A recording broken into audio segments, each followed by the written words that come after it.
미국 증시의 흐름 속에서 국내 시장에 대한 투자 전략을 연결해 보겠습니다. 연결고리 오늘은요 유한타증권 송태현 과장입니다. 과장님 어서 오십시오. 네, 안녕하세요. 네. 자, 오늘도 과장님과 두 가지 이슈를 가지고 다뤄볼 텐데요. 첫 번째부터 공개해 보겠습니다. 다우하고 나스닥을 이렇게 대치 상황으로 놓으셨네요. 그러니까 경기 민감 그리고 성장주 이렇게 보신 것 같은데 좀 자세한 얘기 들어보겠습니다. 말씀을 하신 것처럼 사실 어제 시장을 보게 되면은 제가 4시에 어제 봤어요. 처음 봤는데 네. 제 모니터가 3개를 보고 있습니다. 집에서도. 이쪽 편과 이쪽 편의 색깔이 너무 다른 거예요. 아, 그렇게 나눠 놓으셨군요. 네, 보통 제가 성장주 위주로 더 많이 보니까 그쵸, 아무래도 이 성장주 판을 보니까 마이너스가 다 파란색인 거예요. 근데 그렇군요. 반대로 이쪽 모니터를 보니까 다 빨간색인 거죠. 확실했군요. 약간. 그래서 이게 대비가 너무나 큰 시장이었다라는 생각이 많이 들었고요. 이런 부분 자체가 확실히 오늘의 이슈로서는 맞지 않나. 네. 그리고 뭐 그 이외에 세부적인 이슈도 있기는 하지만 이런 부분은 꼭 오늘 언급을 해드려야겠다라고 생각이 됐고요. 네.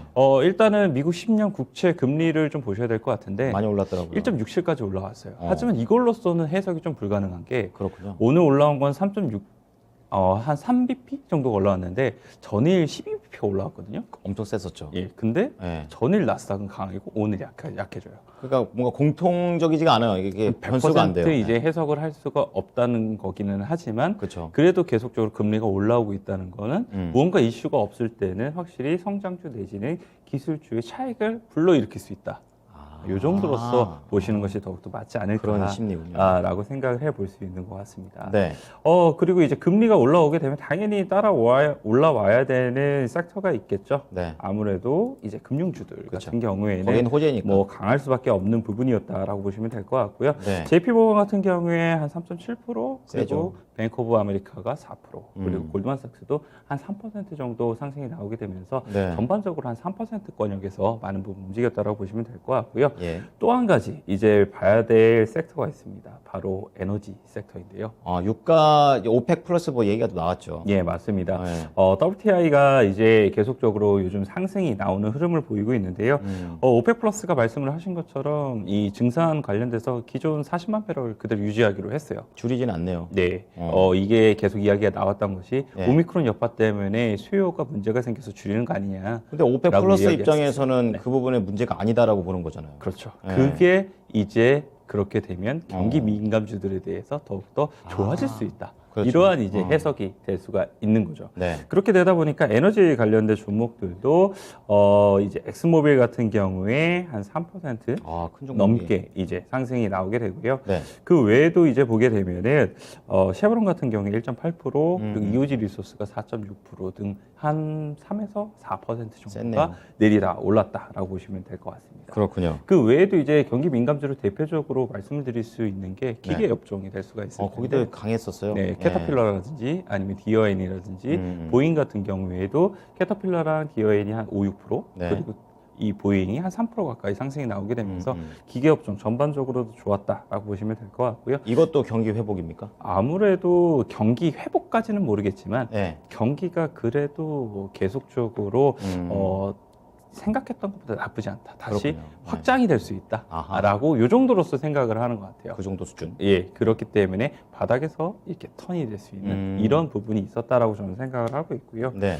그 외에도 이제 뉴코라든지 아니면은 광산 US 쪽이군요. 스틸이라든지 뭐 이런 이제 종목들 같은 경우에도 상승세가 조금 뚜렷하게 보였다라고 보시면 될 것 같습니다. 네. 뭐 이렇게 되다 보니까 이제 반대에 이제 위치하고 있는 성장주는 그렇죠. 하락폭이 조금 심했던 부분이 있었었는데 나스닥을 이 흐름을 보게 되면은 장중에 2% 넘게 하락이 나왔었어요. 네. 그러다가 장 막판 되면서 낙폭을 많이 줄여내는 이런 흐름이 나왔었는데 일단은 판 관련돼서는 1% 내외의 이제 하락률이 나왔습니다. 뭐 아마존이라든지 네. 아니면은 넷플릭스, 애플 같은 경우에도 전일 사실 애플이 워낙에 많이 올랐어서 많이 이번 올랐죠. 하락이 크다고 생각은 안 들어요. 사실 1% 하락인데 이걸 그렇죠. 뭐 예. 조정이라고 볼 수 있을까요? 그냥 쉬어가기 정도를 했다. 예, 이렇게 저도 보시면 될 것 그렇습니다. 같고요.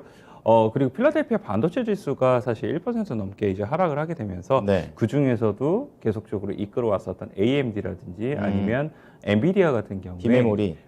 예. 장중 납폭이 생각보다 컸었어요. 그랬군요. 한 5, 6%가 이제 마이너스가 났었었는데 네. 그래도 납폭을 줄이게 되면서 3.8%, 2.7%까지 이제 하락이 나오게 되고 네. 그리고 우리나라 많은 연관성이 있게 되는 마이크론 테크놀로지 플러스 났습니다. 0.6%.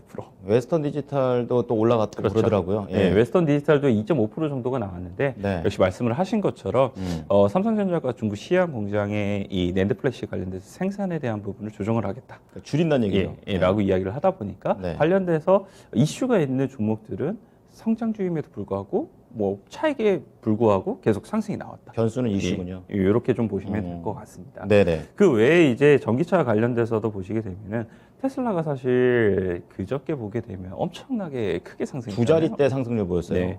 그랬는데 그게 하루 만에 4%를 돌리게 되는 이런 흐름이 나오게 되고요. 네. 루시드도 한 3.69% 하락.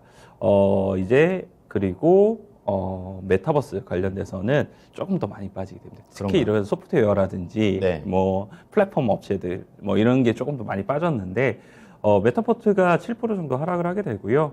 뭐 유니티가 6% 정도 하락, 그리고 스냅이 마이너스 한 5%, 네. 그리고 핀터레스트가 한 9% 정도 하락을 나오게 되면서 소프트웨어라든지 아니면 예전에 언택트 시절에서 강했던 종목들이 아. 대부분 하락폭이 더욱더 커졌다라고 보시면 될 것 같습니다. 그리고 마지막으로 혁신이라든지 아니면 성장하게 되면 아크 인베스트먼트 빼놓고 얘기할 수 없잖아요. 그렇죠. 공격적이죠. 네, 아크 인베스트먼트의 이제 이 아크 이노베이션 이 ETF 같은 경우에 한 4.4% 정도 하락이 나왔었는데요. 네. 아크 이노베이션을 인버스를 취하고 있는 ETF가 출시가 됐어요. 그러니까 성장주가 떨어졌을 때 이익을 얻는 이런 건가요? 아크 이노베이션 ETF가 있는데 네. ARKK가 있는데 네. 이거를 인버스화 되어 있는 인버스 그 그러니까 ETF가 이제 출시가 되어 있거든요. 아. 그게 이제 터틀 ETF인데 거북이네요. SARK라는 이제 오. 티거명을 사용을 하고 있습니다. 네네. 그래서 이 ETF 같은 경우에는 한 4.3%가 올랐다는 점을 좀 보시면서 투자 아이디어로서도 충분히 활용할 수 있는 부분이다라고 보시면 될 것 같습니다. 그러면 이제 뭐 성장주가 떨어졌다 이렇게 봐야 되는 건지 오늘 국내 증시에서도 연결했을 때 이런 성장주가 못 갔으니까 뭐 삼성전자나 이런 다른 뭐 자동차, 전기차 다 못 간다고 봐야 됩니까?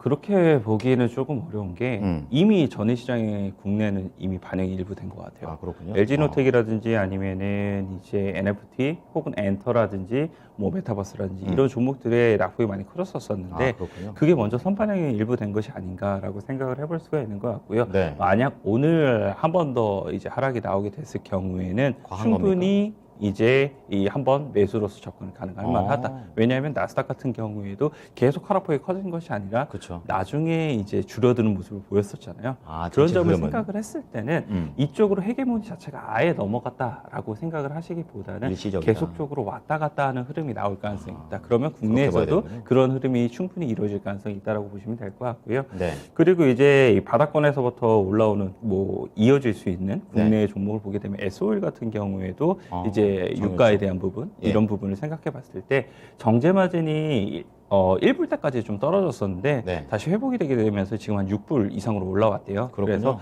이 정제 마진이 좋아지게 되면 결국 정유사들은 실적에 대한 부분이 좋아질 테니까 그런 부분 한번 보셨으면 좋겠다라고 말씀드리고 싶고요. 네. 그 외에도 이제 보게 되면 두산 박회시라든지 현대미포조선까지도 한번 보셨으면 좋을 것 같습니다. 네. 자, 첫 번째 이제 성장주와 민감주의 이런 대치 상황에서 국내 증시에서 어떻게 좀 해봐야 될까 종목까지 연결해 봤고요. 네, 두 번째 이슈 체크해 보겠습니다. 공개해 주시죠.